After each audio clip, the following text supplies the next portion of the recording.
আসসালামু আলাইকুম রহমতুল্লাহি ওবরাকাতুহ।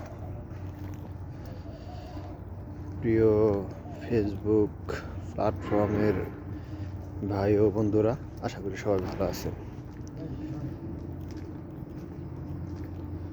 তো কিছু কথা বলতেছি, সেটা হচ্ছে যে আমরা পারস্পরিক যে দ্বন্দ্ব, মানে এক মুসলমান ভাইয়েরে আর এক মুসলমান ভাই একটা দেখতে যে একটা সালাম দেওয়া, সর্বপ্রথমভাবে যে সালাম দিতে হয়। তো আমরা আসলে প্রথমে এসে কি জিজ্ঞেস করি ভাই কেমন আছেন, ভালো আছেন? তা আসলে এই কথাটি কি সর্বপ্রথম বলা জরুরি নাকি আসলে সালাম দেওয়া জরুরি?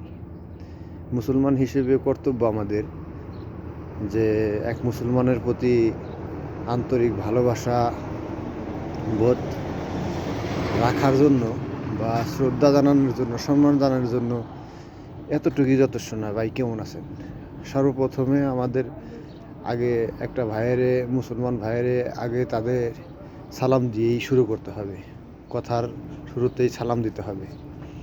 তো এতটুকু কথাগুলো আমাদের মনে থাকে না। আমরা সর্বপ্রথমে বলে ফেলি যে ভাই কেমন আছেন, ভালো আছেন কিনা।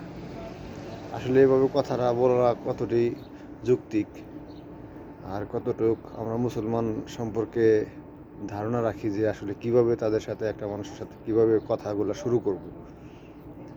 তো আশা করি সবাই কথাগুলো নেগেটিভভাবে নেবেন না, কারণ আমরা সবাই মুসলমান।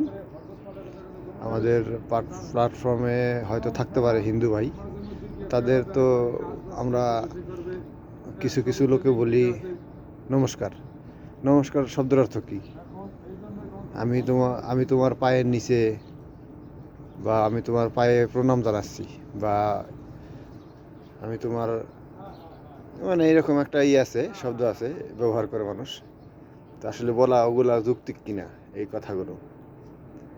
তো আল্লাহ সবাইকে বোঝদান করুক, আল্লাহ সবাইকে সুস্থ রাখুক, ভালো রাখুক। আসসালামু আলাইকুম রহমতুল্লাহ।